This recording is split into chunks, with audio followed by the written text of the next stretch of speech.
senhor presidente, senhores e senhoras senadores e senadoras, quem nos ouve pela Rádio Senado, pela TV Senado, também quem nos acompanha pelas redes sociais.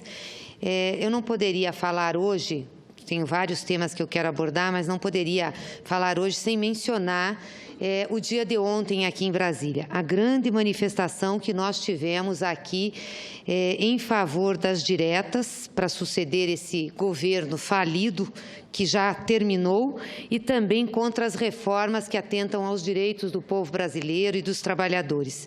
Fazia muito tempo que eu não via uma manifestação desse tamanho, uma manifestação com tantas pessoas, com uma diversidade de participação. Nós tínhamos ali trabalhadores de fábrica, nós tínhamos ali trabalhadores do comércio, nós tínhamos ali professores, servidores públicos, uma manifestação enorme. Eu tive a oportunidade de caminhar durante toda a manifestação. Aliás, começamos aqui saindo pela porta central do Congresso Nacional, descendo a rampa com vários parlamentares para encontrar a manifestação, e ela já estava quase chegando perto do Congresso Nacional e eu fui até o final andando no contrafluxo. E a surpresa é que nós estávamos lá na rodoviária, portanto longe aqui do início da esplanada, e essa manifestação ainda continuava.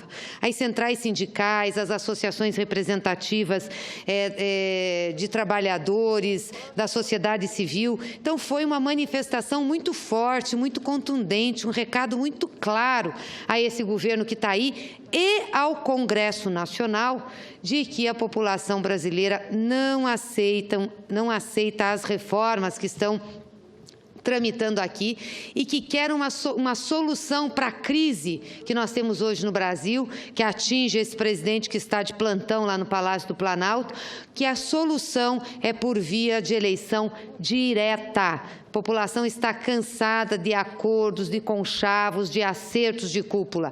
Quer votar. E eu não tenho dúvidas nenhuma que é só o voto que garante a saída da crise. Agora, qual não foi nossa surpresa também da armação que nós tivemos em relação a essa manifestação? O governo sabia que a manifestação ia ser forte. Talvez tenha até se surpreendido porque ela foi mais forte do que previam, inclusive, os organizadores. Nós tivemos mais de 150 mil pessoas na esplanada dos ministérios, numa manifestação contra o governo e contra as reformas. E qual foi a nossa surpresa? Que nós tivemos várias pessoas infiltradas nessa manifestação para que esse infiltramento de pessoas pudesse causar tumulto e a polícia, então, responder a esse tumulto e ter para a sociedade brasileira, para o povo brasileiro, imagens de vandalismo como nós tivemos, queima de ministérios, apedrejamentos, etc. A senadora Vanessa já falou aqui, outros senadores já falaram que eles estavam no caminhão no momento em que se deu o primeiro confronto aqui perto da esplanada e ela disse claramente, a polícia poderia ter contido, eram poucos aqueles que estavam causando tumulto, fazendo enfrentamento com a polícia, eram muito poucos, e a polícia optou por não fazer. Nós temos vídeos, inclusive, de pessoas que estavam fustigando a polícia militar, que estavam jogando objetos, jogando pedras na polícia militar, e que quando a polícia militar vai para o confronto, as pessoas não fogem, muito pelo contrário, vão para o lado da polícia, para tentar se proteger, mostrando que são infiltrados. Nós já tivemos infiltramentos em outras manifestações. Vocês lembram aqui, se eu não me engano, era, não sei se a gente da Polícia do Exército, da Marinha, enfim, que estava infiltrado em manifestações lá em São Paulo e foi descoberto. Então, nós tivemos ontem infiltração, sim, de agentes que queriam desestabilizar o belíssimo movimento social, a belíssima passeata, o belíssimo protesto de trabalhadores e do povo brasileiro contra as reformas e contra esse governo ilegítimo do Michel Temer. E aí, qual não foi a nossa surpresa maior ainda que tivemos no final da tarde? Um decreto do senhor presidente convocando as Forças Armadas para tomarem as ruas de Brasília para conterem, como disse ele, a desordem que estava colocada. com certeza uma desordem colocada pelo infiltramento de forças políticas e forças policiais que fazem operações no sentido que não é o sentido do público e que tomaram conta e fizeram o tumulto que fizeram e não deixaram sequer nós realizarmos o ato de protesto que seria aqui em frente ao Congresso Nacional. E aí eu tenho ouvido sistematicamente aqui nesse plenário, e tenho ouvido também da imprensa, que a presidenta Dilma, o governo do PT também já colocou os militares nas ruas por garantir lei e ordem. Quero dizer que numa situação como essa, senhor presidente, nunca, fui ministra da Casa Civil e todas as vezes que se utilizaram garantia da lei e da ordem foi por solicitação dos governadores. Vou dizer quais foram as vezes que nós utilizamos.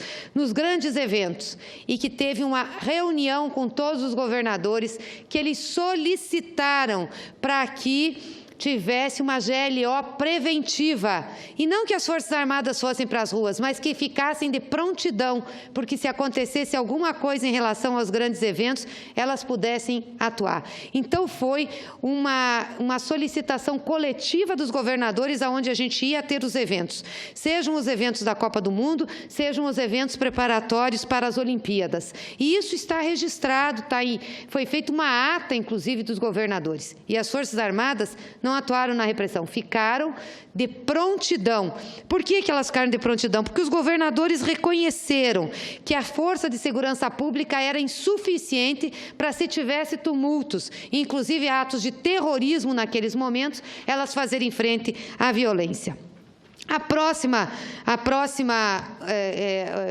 utilização de GLO foi quando nós tivemos a greve das polícias militares. Os senhores se lembram, tivemos greves da Polícia Militar no Rio de Janeiro, na Bahia, e aí foi pedido pelos governadores desse estado, porque estavam também com insuficiência de segurança pública para que as Forças Armadas pudessem atuar. A outra situação foi quando nós tivemos a ocupação pelas Forças Armadas, a pedido do governador do Rio de Janeiro, de áreas para o combate ao crime organizado. Então, todas essas vezes foram pedidos dos governadores e, portanto, foram utilizações de garantia de lei e ordem constitucionais. Não foi o que aconteceu aqui em Brasília, que o governador não pediu, o presidente da República determinou através de um decreto, ferindo o preceito constitucional da autonomia federativa brasileira.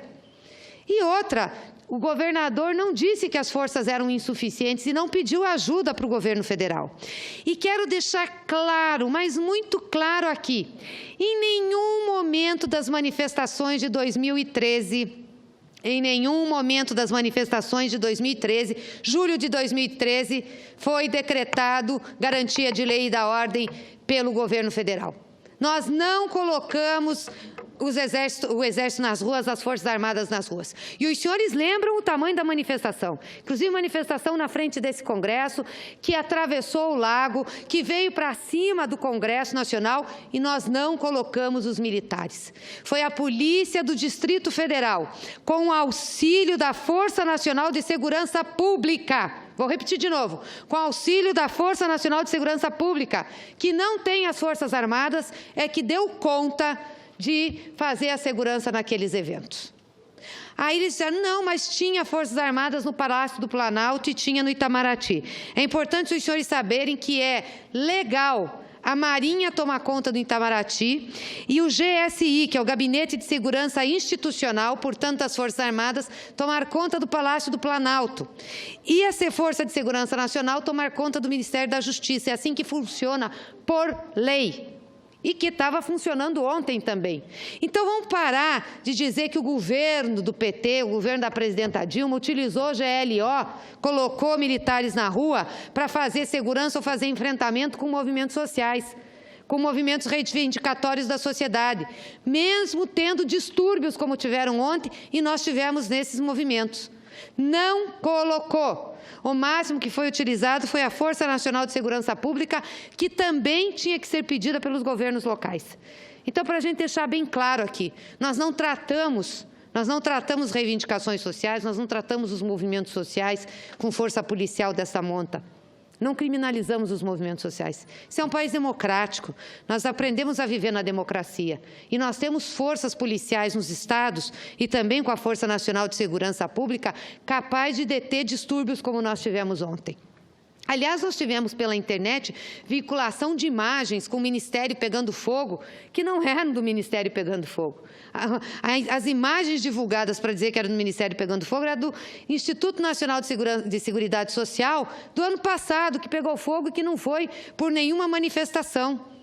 Então, é bom para a gente saber como os fatos são manipulados, como esse governo, para se proteger, para querer mostrar autoridade, para querer tirar de foco da opinião pública as denúncias que estão pesando sobre ele, utilizou as manifestações de ontem, infiltrando gente, fazendo com que tivesse distúrbios e depois colocando as Forças Armadas.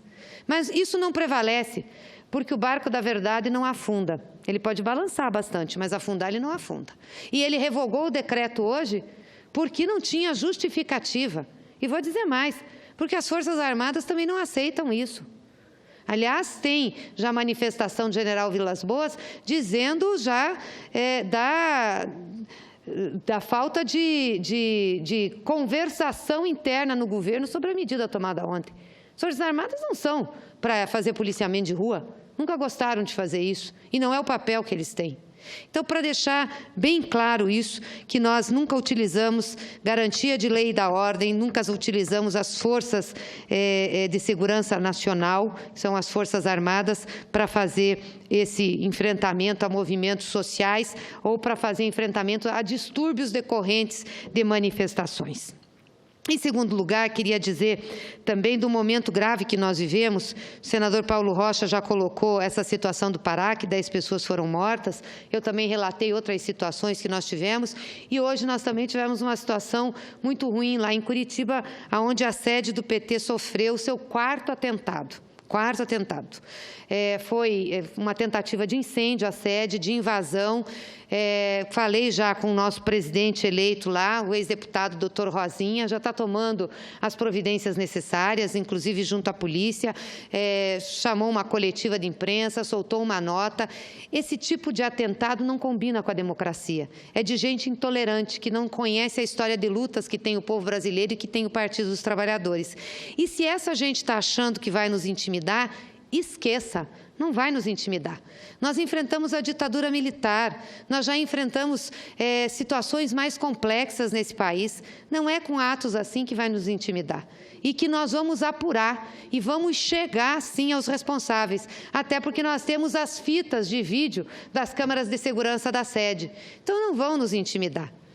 Quero deixar isso muito claro aqui, nós não temos medo desse tipo de atuação, mas quero registrar o meu protesto em relação a isso e a minha solidariedade aos companheiros dirigentes estaduais do PT do Paraná.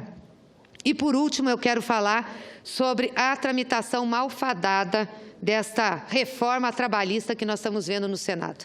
Nós somos iludidos aqui, senador Lindbergh, porque quando chegou a proposta, vários líderes, inclusive líderes do governo, disseram que nós íamos ter tempo de discutir essa reforma trabalhista e que ela ia tramitar por 2 comissões, conseguimos a tramitação por uma 3ª comissão e que nós teríamos audiências públicas para fazer esse debate com a sociedade. E aí o que aconteceu? As audiências públicas foram marcadas por eles, sem uma grande discussão conosco, e foram marcadas todas numa mesma semana, como se isso resolvesse o problema de discussão.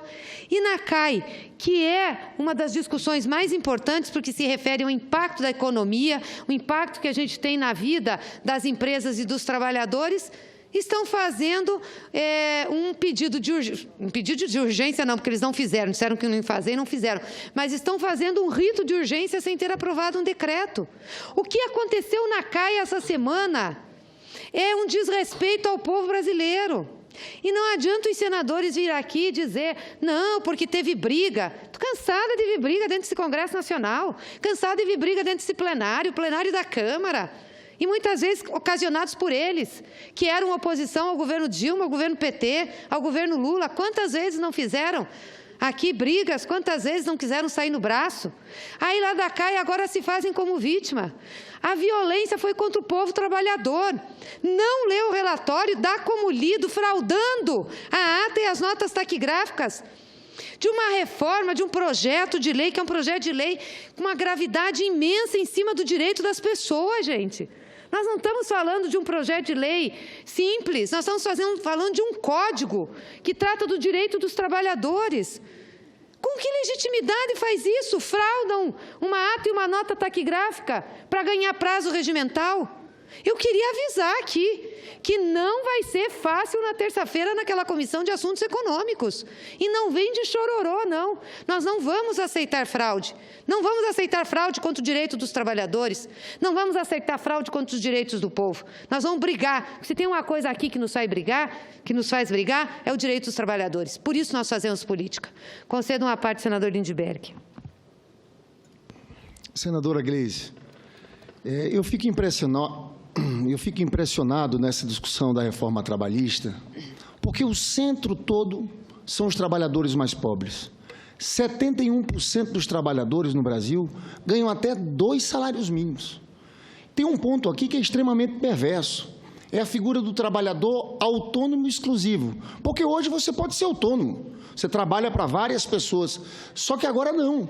Eles querem que você, trabalhando para só um patrão, com exclusividade, eles colocaram essa figura para quê? Para transformar aquele trabalhador que tinha direito de 44 horas semanais e 8 horas por dia, ele vai virar pessoa jurídica. Ele não vai ter direito a férias, não vai ter direito a 13º, não vai ter direito a FGTS. Vossa Excelência tem dito aqui reiteradamente que primeiro a gente tem que discutir os privilégios dos altos cargos do funcionalismo público. Vamos parar essa reforma. Vamos discutir a nossa situação, Congresso Nacional, Poder Judiciário, Ministério Público. Nós topamos um acordo. Vamos cessar agora essa tramitação dessa reforma trabalhista e vamos discutir isso. Porque nem o teto de salário a gente conseguiu aprovar. Está lá na Câmara. Tem juiz que ganha 70 mil reais. Tem desembargador que ganha 80 mil reais. Agora, nós vamos acabar com as férias dos trabalhadores, com o 13º. Férias, inclusive, férias de juiz, presidente, são 2 meses e meio. Nossas férias aqui, 2 meses. Eu apresentei um projeto, mas que não é pautado, para limitar o recesso a 30 dias. Eu quero ver qual a autoridade desse Senado Federal para dizer que o trabalhador agora não tem mais 1 hora de almoço, meia hora. Os senhores não têm condições de aprovar isso. Aumentar a jornada diária, senadora Gleisi, de 8 horas para 12 horas. Esse projeto é criminoso.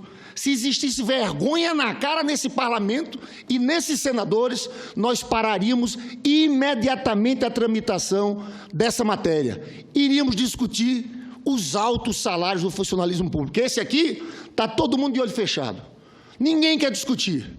Ninguém aceita discutir a situação dos parlamentares, do Poder Judiciário, do Ministério Público. Eu cumprimento Vossa Excelência. Vossa Excelência tem sido uma batalhadora dessa resistência contra a reforma trabalhista. E, de fato, o que eles estão querendo fazer em relação àquela ata que Vossa Excelência apresentou a questão de ordem, que uma ata fraudada, não foi concedido vistas em nenhum momento. Tem as câmeras. As câmeras estavam ligadas. É fácil para o presidente Eunício Oliveira responder a questão de Vossa Excelência pedindo o material, as câmeras, a filmagem está lá, não houve pedido de vistas. Se eles quiserem novamente tratorar, nós vamos ter outra reunião com conflitos, porque nós não vamos aceitar. Estão rasgando o regimento, estão fraudando ata. Então, eu, sinceramente, conversei hoje com o presidente Eunício Oliveira, para ele chamar na segunda-feira, chamar na segunda-feira uma reunião com a gente, uma reunião com o presidente da CAI, com o relator Ricardo Ferraço, para tentar costurar um entendimento, porque esse Senado Federal não vai ser assim. Não é Romero Jucá achando que vai tratorar todo mundo, porque eles queriam aprovar aquilo. Batendo na mesa. Batendo na mesa, como fez ontem. Nós vamos resistir. Nós não vamos aceitar que um governo desmoralizado como esse passe por cima do regimento e tente votar na próxima terça-feira. Então, eu estou avisando hoje, quinta-feira, que se a gente quiser organizar a próxima terça-feira da CAI, tem que começar uma série de negociações, porque do jeito que eles querem, nós não vamos aceitar. Nós vamos ter outra reunião como terça-feira passada. Muito bem, senador Lindbergh. Eu acho que é importante a gente dizer isso. Nós queremos conversar e queremos chegar a um acordo sobre a tramitação dessa proposta, que nós vamos ser contra essa proposta. O que nós não vamos admitir é que passe goela abaixo como estão querendo fazer. Não pense o senador Romero que gritando aqui, batendo na mesa, ele vai conseguir alguma coisa. Não pense mesmo, porque não vai conseguir. Nós vamos resistir. Senador Paim. Senadora Cleícia Hoffmann, eu estava na presidência da CPI, da Previdência, e somente por isso que não estava aqui no momento que Vossa Excelência encaminhou a questão de ordem. Eu, de forma muito resumida, quero dar esse depoimento. Eu estava bem na frente do meu querido amigo e senador Tasso Gereissati. Estava também bem na frente do relator. Naquele conflito todo que estava, todos sabem que eu tentava ali, até pela minha idade, né? Não conseguia fazer a mesma luta que, por exemplo, que o Lindbergh fez lá. Nem conseguiria nem se quisesse. E eu estava ali segurando um, segurando o outro, tal. E eu vi um momento que o senador Tasso Gereissati, do qual ele sabe da seriedade, eu nunca diria isso se eu não tivesse visto. Eu estava ali. E eu sabia o que ia acontecer. Eu sabia. O senador Tasso Gereissati disse, está aberta a sessão. O senador Ferraço, fora do microfone, disse, dei por lido o meu relatório. E o senador Tasso Gereissati disse, está encerrada a sessão. Isso mesmo. Foi isso que aconteceu. Isso mesmo, eu estava ali. E pessoas que estavam lá gravaram. Eu estava lá. Eu só dou esse depoimento, não para querer fazer nenhuma fala aqui de hostilidade. Pelo contrário. Eu acho que nós temos que conversar na segunda, ou na terça mesmo, antes da reunião, construir um entendimento que permita que o relator leia o seu relatório, a gente pode começar a discutir, sabemos que só temos um pedido de vista, faremos o pedido de vista e vamos marcar a data para votação. É assim, podemos perder ou ganhar. Só o que nós não queremos é que eles não respeitem a minoria. Por que deu todo aquele conflito naquele dia? Porque havia 2 requerimentos, nós só queríamos votar os 2. Um que, inclusive, da Valência Grassotin, que mandava a pensar as outras matérias que tratavam do mesmo tema. Aí deu o conflito. Por isso que eu já concluo só dizendo, foram frases curtas e rápidas. Eu cá comigo dizia, pensei quando houve aquela decisão, não pediram vista. Tanto que falei em seguida com Vossa Excelência. Exatamente, Vossa Excelência me procurou não falar isso. pediram vista, não pediram. Agora, se depois, devido à tensão do momento, resolveram botar na ata que foi pedido vista, não foi pedido. Eu confio muito no senador Tasso Gereissati. Eu tenho certeza que ele vai ajudar nessa construção de bom senso para todos, para todos. Lê, pede vista e vamos ver qual é o dia. Naturalmente, vamos debater as emendas e o próprio relatório e vamos marcar o dia, a hora da votação.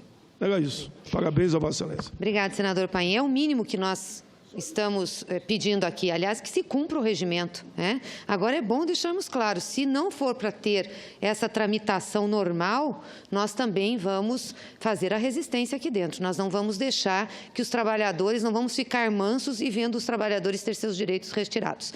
E, para encerrar, eu só queria deixar claro aqui também, porque tem uma especulação na imprensa, que o PT não está conversando com ninguém sobre a possibilidade de realização de eleição indireta para suceder esse governo que está caindo, que, aliás, já caiu, que já devia ter saído do Palácio do Planalto. Não deu autorização a ninguém para falar com quem quer que seja sobre uma sucessão indireta. A nossa posição é clara, senador Paim. Nós queremos eleição direta. Só o voto popular salva a crise que esse país está metido.